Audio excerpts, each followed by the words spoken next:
Very good morning guys. তোমাদের very good morning কেন বললাম জানো? কারণ এখন বাজে ভোর 5:30 আর এত ভোরে উঠেছি কারণ আমি এখন যাব রেডিসন ব্লুতে একটা নাচের শ্যুটিংয়ের জন্য। তাই সকাল সকাল উঠে ফ্রেশ হয়ে নাচের ড্রেস পরে আমি এখন মেকআপ করা শুরু করে দেব। আজকের মেকআপটা আমিই করব কারণ মা অনেক ব্যস্ত, তাও আবার সম্পূর্ণ করিনি মেকআপটা, আমি অর্ধেক করেছি আবার মা অর্ধেক করিয়ে দিয়েছে।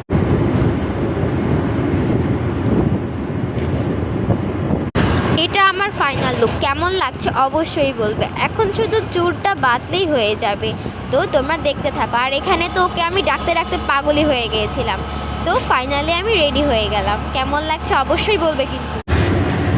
তো এখন আমরা যাওয়ার উদ্দেশ্যে রওনা দিয়ে দিয়েছি, আর এখানে হচ্ছে আমার মা আর আমার একটা ভাই ছিল। এখন আমি ওদের সাথে যাব শুটিংয়ে।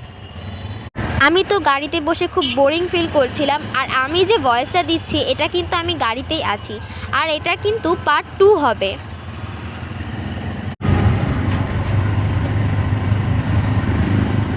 গাইস তোমরা দেখতে থাকো, সঙ্গে থাকো।